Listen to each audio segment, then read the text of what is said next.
Hello दोस्तों, देखो कक्षा 10 की प्रमेय 6.1।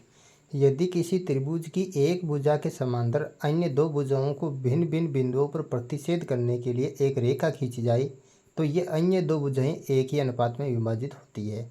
तो हम इस प्रमेय को सिद्ध करने के लिए मैं एक त्रिभुज बना लेता हूँ यहाँ पर ABC। देखो प्रमेय बोल रही है कि इस त्रिभुज के किसी भी एक भुजा के समांतर रेखा खींचनी है, तो मैं वो भुजा ले लेता हूँ यहाँ पर BC। तो BC के समांतर में एक रेखा खींच रहा हूँ दोस्तों, ये रेखा मैंने यहाँ पर खींच दी। और ये जो रेखा है त्रिभुज की अन्य दो भुजाओं को भिन्न भिन्न बिंदुओं पर प्रतिच्छेद कर रही है, और वो भिन्न भिन्न बिंदुओं को मैं नाम दे देता हूँ D और E। मैंने यहाँ पर नाम दे दिया D और E। अब जो है देखो प्रमेय के अंदर आपको दिया क्या है, देखो मैं सबसे पहले दिया है लिख लूँगा। देखो इस प्रमेय में यह दे रखा है कि जो BC भुजा है वो DE के समांतर है, तो मैं यहाँ पर लिख देता हूँ BC समांतर है DE के। अब जो है हमें सिद्ध क्या करना है, देखो यहाँ पर लिख लूँगा मैं, सिद्ध करना है इन भुजाओं का अनुपात, यानी कि AD अपॉन DB। इन दोनों भुजाओं का अनुपात बराबर सिद्ध करना है AE बटा EC। ये जो बराबर सिद्ध करके आपको बताना है। तो इसको सिद्ध करने के लिए आपको रचना करनी पड़ेगी।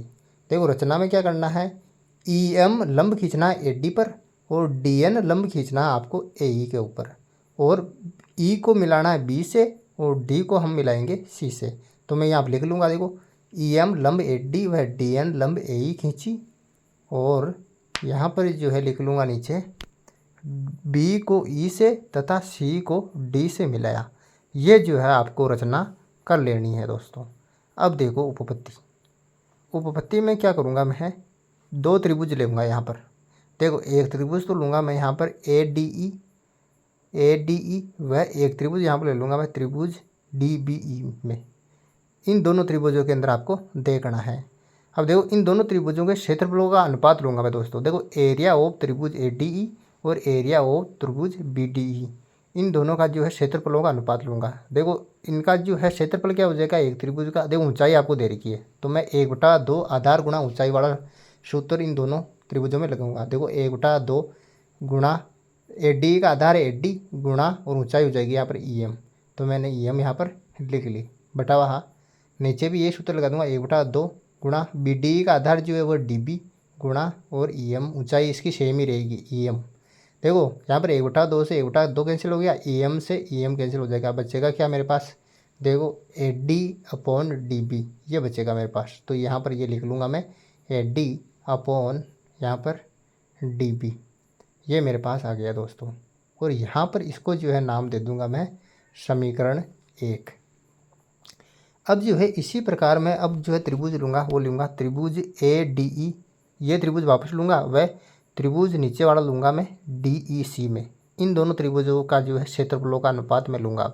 देखो एरिया ऑफ त्रिभुज ADE और बटा एरिया ऑफ त्रिभुज DEC में, DEC लेना आपकी बार, बराबर इसका त्रिभुज क्षेत्रफल भी वही हो जाएगा 1/2 आधार गुणा ऊंचाई, यानी कि 1/2 गुणा AE इसका आधार है गुणा DN इसकी ऊंचाई हो जाएगी, बटा नीचे जो है 1/2 वही सूत्र लगाऊंगा मैं 1/2 गुणा इसका जो आधार है वो हो जाएगा EC गुणा और जो ऊंचाई हो जाएगी सेम ही रहेगी DN। 1/2 से 1/2 कैंसिल, DN से DN कैंसिल। अब जो बचेगा यहाँ पर मेरे पास बची भुजा AE लिख लूँगा मैं AE बटा EC बचा, तो AE बटा EC मेरे पास यहाँ पर आ जाएगा। अब दोस्तों यहाँ पर जो है इसको नाम दे दूँगा मैं समीकरण 2 नाम दे दिया दोस्तों।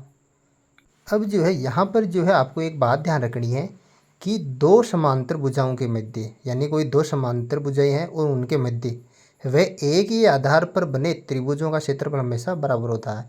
यानी कि दो समांतर भुजाओं के बीच में होने चाहिए और एक ही आधार पर स्थित होना चाहिए, ऐसे दोनों त्रिभुजों का जो क्षेत्रफल है वो बराबर होता है। तो मैं यहाँ लिख लूँगा एरिया ऑफ त्रिभुज BDE बराबर होगा एरिया ऑफ त्रिभुज DEC, क्योंकि ये त्रिभुज जो है दोनों एक ही आधार पर है और दो समांतर भुजाओं के मध्य है। तो अब देखो नीचे समीकरण 2 से, देखो समीकरण 2 से मैं लूँगा यहाँ पर, देखो ऊपर लिख लूँगा मैं यहाँ पर, देखो एरिया ऑफ त्रिभुज ADE, एरिया ऑफ त्रिभुज ADE, और नीचे जो एरिया ऑफ DEC है इसकी जगह लिख लूँगा मैं एरिया ऑफ त्रिभुज BDE, क्योंकि एरिया ऑफ त्रिभुज DEC और एरिया ऑफ त्रिभुज BDE का क्षेत्रफल दोनों का बराबर है। तो मैंने इसकी जगह लिख दिया एरिया ऑफ त्रिभुज बी डी ई।